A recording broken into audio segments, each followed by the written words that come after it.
The sea was calm on the morning of August 6, 1942.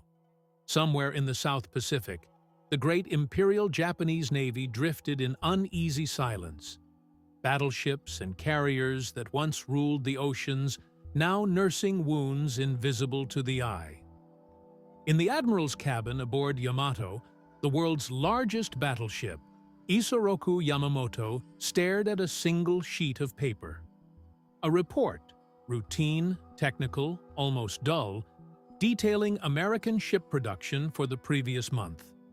But as his eyes traced the numbers, something inside him grew cold. The Americans had built more tonnage in 30 days than Japan could build in a year. He set the page down. Outside, the sea shimmered like steel. It was 8 months since Pearl Harbor, the strike he had conceived, the thunderclap that had stunned the world. Back then, Tokyo had cheered. The Emperor had smiled. The Americans had burned. And Yamamoto, cautious, brilliant, reluctant, had bowed before his superiors and said only, "We have awakened a sleeping giant and filled him with a terrible resolve." He hadn't meant it as poetry. He meant it as prophecy. Now, as the Pacific breathed quietly beneath him, that prophecy was coming true. Midway was over. 4 carriers, Akagi, Kaga, Soryu, and Hiryu, gone in a single day. Hundreds of pilots lost. The proud First Air Fleet, the Kido Butai that had once seemed unstoppable, was now a ghost of itself. And tomorrow, August 7th, something was coming. Something Yamamoto didn't yet know, but could feel in the static of the radio and the nervous glances of his staff. Across the ocean, the Americans were moving. For the first time since the war began, Japan would be defending, not attacking. He rose, walked to the porthole, and stared at the horizon. The sea was beautiful, vast, indifferent. He wondered how many more young men it would take. Tokyo, early July 1942. The corridors of the Imperial Navy General Staff still smelled faintly of fresh paint and cigarette smoke, but the air had changed. The officers walked faster now, eyes lowered, the clipped rhythm of their boots echoing through the marble halls. The grand banners that once proclaimed victory in the Pacific hung untouched, gathering dust. Inside a sealed conference room, Vice Admiral Ugaki Matome unfolded a map of the Pacific and stared at the hole where his ships used to be. Midway, an island so small it barely deserved a name, and yet it had devoured the core of Japan's naval power. 4 carriers sunk, 3,000 men gone. The cream of their pilots, the men who had danced through Pearl Harbor's burning skies, gone with them. The reports came in slowly, like confessions. At first, Tokyo told itself the losses were temporary. The truth came in whispers. The aircraft factories couldn't keep up. Pilot training had been reduced to weeks instead of months. The Americans, meanwhile, were producing planes faster than Japan could even assign serial numbers. Ugaki looked across the table at Admiral Nagumo Chuichi, the man who had led the Pearl Harbor strike, and then the Midway disaster. Nagumo's hands shook slightly as he lifted his teacup. His once proud eyes seemed haunted, his voice barely more than a murmur when he said, "We did not lose ships at Midway. We lost time. And time is what we cannot replace." No one replied. At the far end of the table, a single radio hummed faintly, tuned to Tokyo news. Outside, the public still believed in invincibility. The Emperor's bulletins spoke of strategic redeployments and honorable sacrifices. The reality was darker. Japan's empire stretched from Burma to the Solomons, but its supply lines were choking. Every drop of fuel came from the Dutch East Indies, every bullet from a factory that lacked copper, every meal from a farmer whose son had been drafted. And the Americans were coming. They had learned, adapted, rebuilt. Their carriers, Enterprise, Saratoga, Hornet, had become ghosts in the fog, striking fast, vanishing faster. The tide that once carried Japan forward was now slowly turning. By late July, word reached the Admiralty. U.S. Marines were gathering in the South Pacific. An invasion, perhaps. But where? The Japanese couldn't be sure. Yamamoto, stationed at his forward base in Truk Lagoon, sent a message to Tokyo. The enemy approaches. Prepare the fleet for decisive battle. Ugaki reread that message and sighed. Decisive battle. It had been their mantra since the Meiji era. One great clash that would decide the fate of nations.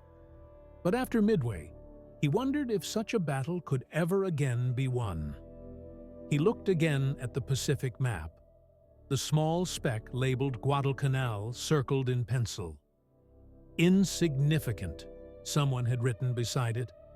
In less than a week, that insignificant island would become the center of the world.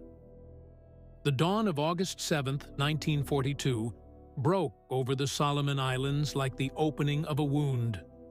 Low clouds hung heavy over the jungle, and the sound of surf against coral masked the distant thunder of engines. Hundreds of them. Just before sunrise, American ships appeared out of the mist, destroyers, cruisers, and, behind them, the unmistakable silhouettes of carriers, Enterprise, Saratoga, Wasp. For the men on Guadalcanal, a small and half-forgotten island the Japanese had begun turning into an airstrip, it was as if the horizon itself had caught fire.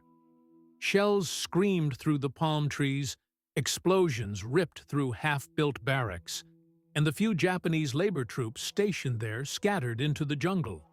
On the deck of the flagship, USS Saratoga, Rear Admiral Frank Jack Fletcher gave the order, "Land the Marines." By mid-morning, waves of landing craft surged toward the beaches. 11,000 U.S. Marines, commanded by Major General Alexander Vandegrift, splashed through the surf into history. The invasion had begun, the first major American offensive of the Pacific War. Back in Tokyo, the Naval General Staff received the news 12 hours later. The messenger didn't speak as he entered the strategy room. He simply laid the report on the table. Ugaki read the header aloud. Enemy forces have landed on Guadalcanal. A silence followed, long and suffocating. Guadalcanal? An airfield under construction, barely garrisoned, defended by engineers instead of soldiers. How could the Americans know? How could they come so quickly after Midway? Someone whispered, "They must have broken our codes." Another said, "Impossible." But the truth was simpler. The Americans had momentum, and Japan no longer did. Thousands of miles away, Yamamoto's staff scrambled to respond. The combined fleet was ordered to assemble near the Solomon Islands. Carriers that were still seaworthy, Shokaku, Zuikaku, Ryujo, were rushed south. The plan was to strike the American invasion fleet and drive it back into the sea. But Yamamoto hesitated. He knew what his younger officers didn't. The Imperial Navy no longer had enough trained pilots to risk another carrier battle. The decks might be full, but the cockpits were half empty, manned by hastily trained boys who had never seen combat. He dictated a brief entry in his journal that evening. "The enemy has landed. The war now enters a phase that cannot be predicted by logic alone."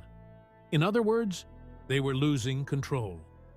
As night fell, the Japanese radio operators began intercepting American transmissions from Guadalcanal. One stood out.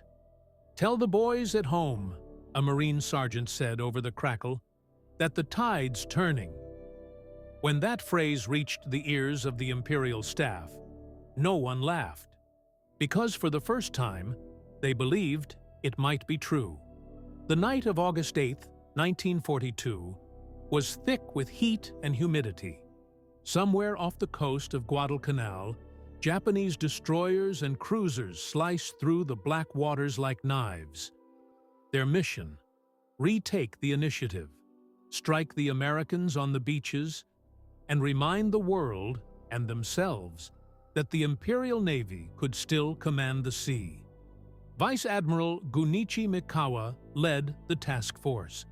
He knew the Americans were unprepared for a night engagement, their radar technology primitive, their nerves untested. Confidence radiated from his officers, a brittle kind that disguises fear with discipline. The night fell like a curtain. Stars burned faintly, mirrored in the black mirror of the Pacific. Then, without warning, the clash began. Japanese shells screamed through the sky, bursting among anchored American cruisers. Fires lit the night like the roar of volcanoes. The Battle of Savo Island, the first major naval engagement near Guadalcanal, was swift and brutal. In under 2 hours, 4 American cruisers were sunk, hundreds of sailors lost, and the Americans were thrown into chaos. For Mikawa and his officers, it should have been a moment of triumph, but in the glow of the fires, the thrill was tinged with unease. The cost had been invisible. The pilots and carriers lost at Midway were gone forever. Every torpedo launched, every shell fired, reminded them that they could no longer replace what they lost. In Tokyo, the Admiralty received fragmented reports. On paper, it looked like a stunning victory. The Americans had suffered more damage. The beachheads had not been broken, yet the victory felt hollow. They had won a skirmish, not the war. Yamamoto, watching from his command center at Truk Lagoon, felt the weight of calculation pressing down. He could not risk his carriers in a night action, not with the American industrial machine looming on the horizon. Every ship was precious, every pilot irreplaceable. He dictated quietly to his staff, "We have inflicted pain, but the war is not in our hands. Every moment of hesitation now costs lives we cannot regain." Meanwhile, on Guadalcanal, the Marines struggled to secure the airfield that would soon bear the name Henderson Field. The jungle itself seemed alive with danger. Hidden snipers, tangled undergrowth, malaria, and the ever-present hum of enemy aircraft. And somewhere, in the hidden recesses of the Japanese admirals' minds, a bitter truth was settling. Pearl Harbor had been a spark, but it had not destroyed the giant. The United States, wounded but unbroken, was learning faster than they were. The embers of Savo Island's fires faded into the night, leaving only the sound of the waves, indifferent, eternal, and patient. It was as if the ocean itself whispered a warning. The war was entering a new, terrifying phase. For the first time, the admirals realized the horrifying truth. The offensive dream that had begun at Pearl Harbor was over. From now on, Japan would be fighting to survive. By mid-August 1942, the reality was unavoidable.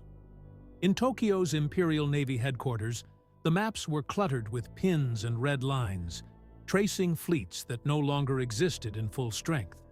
Reports of Guadalcanal's airfield, soon to be Henderson Field, kept coming in, each one a blow.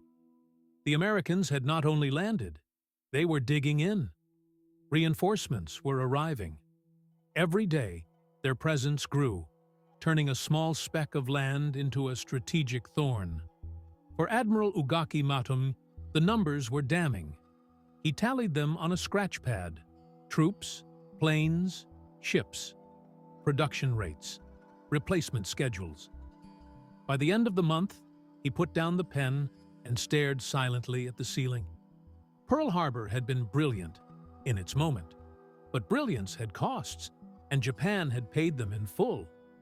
4 carriers, hundreds of pilots, tens of thousands of skilled sailors. Gone. Lost to the arrogance of ambition and the illusion of invincibility. A young officer whispered, "Perhaps we were too bold, sir." Ugaki did not answer. Boldness, after all, had won them victories. Malaya, Singapore, the Philippines. But boldness could not replace the dead. Boldness had no factories, no raw materials, no endless manpower. Meanwhile, across the Pacific, Yamamoto wrestled with the same truth. He had planned Pearl Harbor as a calculated gamble, a lightning strike to immobilize the American fleet. It had worked, spectacularly so, in December 1941.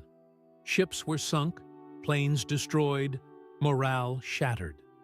But the Americans had rebuilt faster than anyone imagined. Their response was not fury alone, it was organization, adaptation, and relentless industrial output. Even the victories in the early months of 1942 now looked like hollow echoes. Every conquest stretched supply lines thinner. Every captured port demanded troops that were already scarce. The Japanese Navy was powerful on paper, but fragile in reality. And then there was Guadalcanal, small, seemingly inconsequential, yet pivotal. The Americans had landed, dug in, and claimed the initiative. The Japanese Naval Command had dispatched forces to counterattack, but the engagements were costly, cautious, and incomplete. Victory was a word that no longer carried weight in strategy meetings. Yamamoto's aides recorded his thoughts in private notes. "We awaken the sleeping giant. Now we face him fully. The war will not be swift, and we may not survive it." These words were not for the public. They were a confession, a moment of bitter clarity. Pearl Harbor had sparked a war Japan could not win. It had been brilliant, yes, but fatal. In the salons of Tokyo, officials still praised the strike, unaware of its consequences. But inside the naval chambers, among the men who had planned, executed, and survived, there was silence. The silence of realization, of regret, of understanding that boldness without endurance was death in disguise. By August 26th, Guadalcanal's airfield was operational. The Americans had planes in the air, reconnaissance flights spotting Japanese movements, turning the tide from strategy to survival. Japan could fight, but every battle now was defensive, reactionary. The initiative had passed. The dream of striking first, of controlling the Pacific from end to end, was over. And so, on August 6th, and the days immediately following, the Japanese admirals faced a bitter truth. Pearl Harbor had not won the war. It had only begun it, for the Americans. As September 1942 unfolded, the Pacific became a chessboard of tension and attrition.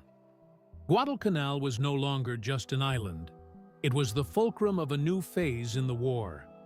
The Americans had consolidated their hold on Henderson Field, and every day, Japanese supply convoys were ambushed, sunk, or forced to retreat.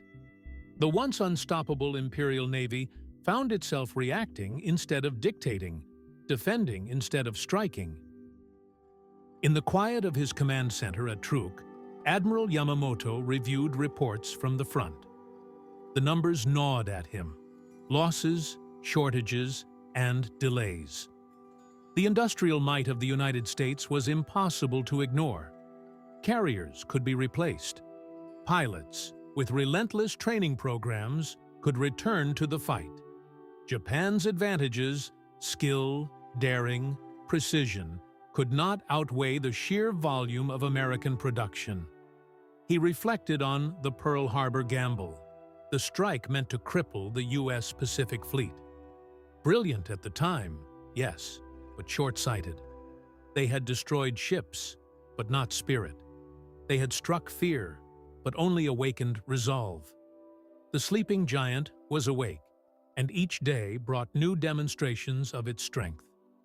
Back in Tokyo, a private discussion among senior admirals revealed the depth of their unease. Vice Admiral Ugaki spoke bluntly. "Our victories have slowed, but their momentum grows." Pearl Harbor's brilliance was immediate, but it was never decisive. The words hung in the air. In the Imperial Navy, boldness had once been worshipped. Now caution dominated, tempered by the knowledge that each miscalculation could be fatal. Meanwhile, the Americans reinforced Guadalcanal with artillery, supplies, and more troops. Henderson Field became a thorn, a constant reminder of Japanese vulnerability.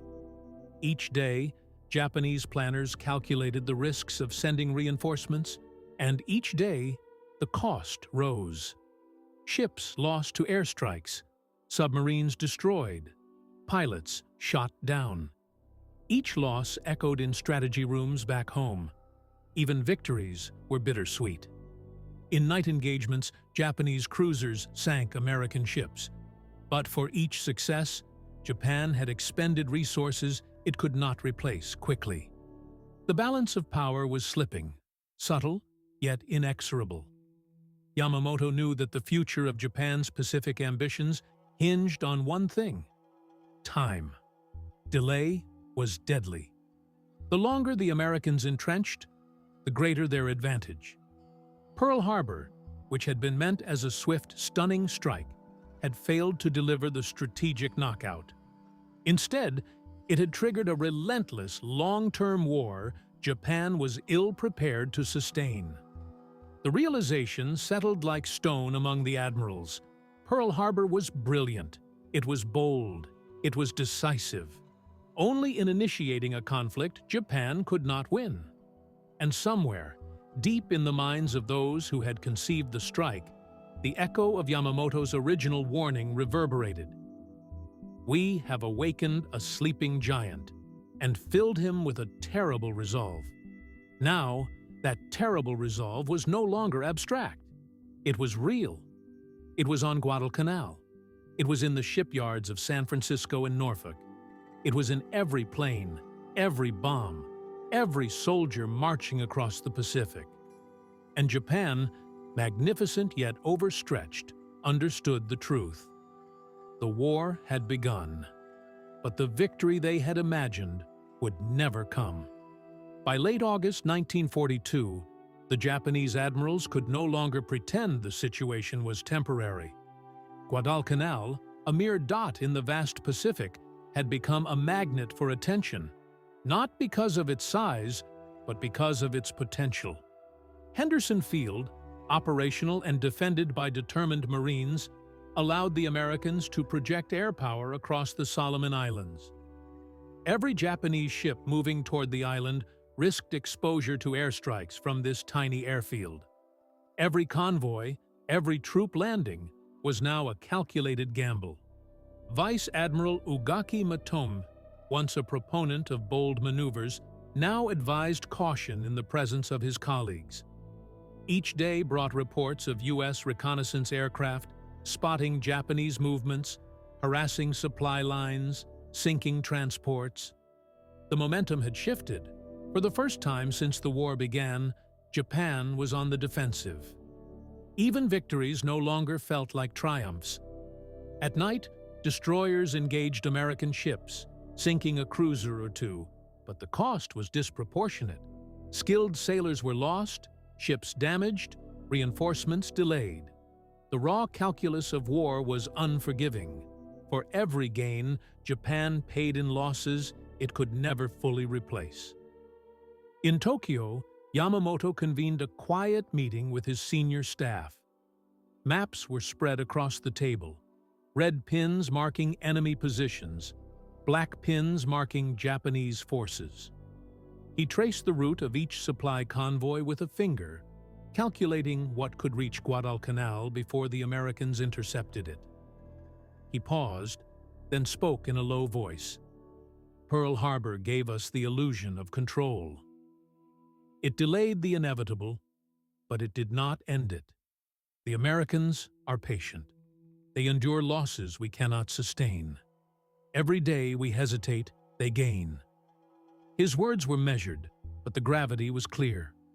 The Japanese Navy had lost the initiative, and initiative in naval warfare was everything. Bold strikes, night attacks, daring landings, all were now constrained by the hard truth. Japan could no longer dictate the pace of war. Elsewhere, communications from field commanders were grim. Supply shortages, malaria, exhaustion, the conditions on Guadalcanal made the Americans' determination even more impressive. The island was small, but its strategic value loomed larger with every passing day.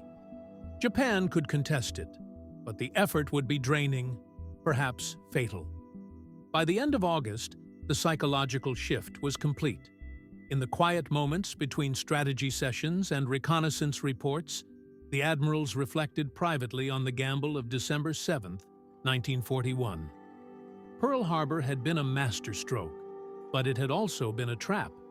It had awakened a sleeping giant, a giant with inexhaustible resources, limitless industrial capacity, and the determination to endure until victory was inevitable. And so, in the minds of Japan's leaders, the bitter clarity settled. The war they had hoped to win decisively had become a struggle for survival. The strike that should have secured dominance had instead set in motion the forces that would undo them. As the sun set over Tokyo and the Pacific alike, the admirals knew something they could never undo. The fatal mistake had already been made. September dawned over the Pacific with an almost cruel clarity. The early morning light fell on Guadalcanal's dense jungles, on Henderson Field's runways, on the warships that crept cautiously through the Solomon Islands waters. For the Japanese admirals, every sunrise brought confirmation of what they had long feared. Their boldest gambit had produced the opposite of victory. In private chambers in Tokyo, Yamamoto reviewed the latest reports. Convoys intercepted, supplies destroyed. Pilots and ships lost faster than they could be replaced. Every number told the same story. The United States, wounded but unbowed, was learning faster, rebuilding stronger, and adapting with relentless efficiency. Vice Admiral Ugaki, reflecting on Midway, Pearl Harbor, and now Guadalcanal, spoke quietly to a fellow officer. "We struck first, but they strike last, and strike best. What was meant to cripple them has only strengthened them." It was not despair born of fear, but of comprehension. The scale of American production, the patience of its military, and the determination of its people had transformed the initial shock of Pearl Harbor into a long-term disadvantage for Japan. Across the Pacific, Yamamoto understood the brutal arithmetic. Boldness without sustainability was death disguised as brilliance. Pearl Harbor had been brilliant, audacious, and terrifying. But it had not won the war. It had only initiated it.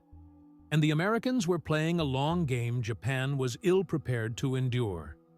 Even tactical victories, like the night engagement at Savo Island, felt hollow. They could sink enemy cruisers, attack beachheads, and surprise American forces. But each success came at a cost the Japanese could no longer afford. And the Americans could. The balance had shifted irreversibly. On Guadalcanal, the tiny island that few had given much thought to in December 1941, the Americans entrenched and expanded their presence. Their air power now dominated the surrounding waters, turning every Japanese movement into a perilous gamble. The admirals' private conversations turned somber. They no longer spoke of swift conquests or decisive battles. Instead, they measured losses, calculated risks, and realized that the war had changed irrevocably. Yamamoto, gazing at maps and dispatches, penned a note that would never be published, never echoed in speeches, but carried the weight of grim truth. Pearl Harbor was a spark. It was brilliant. But it has awakened a force we cannot overcome. The war is no longer ours to command. We are now fighting to survive. And in that realization lay the full weight of August 1942. The month became more than a set of dates or battles. It became a symbol of awakening, the moment when Japan's leadership understood that their gamble, brilliant though it had been, had plunged them into a conflict they could not win. As the sun rose higher over the Pacific, the waves crashed indifferently on coral reefs and sandy beaches. The ocean had always been vast and patient, and it bore witness to the truth. Boldness alone could not sustain an empire. Pearl Harbor had lit the fire, but the giant it awoke was relentless, enduring, and impossible to defeat. And so, in quiet, private chambers, aboard distant warships, and in the jungles of Guadalcanal, a single truth reverberated through the Imperial Navy. The greatest victory Japan had ever won was also the beginning of its most fatal mistake.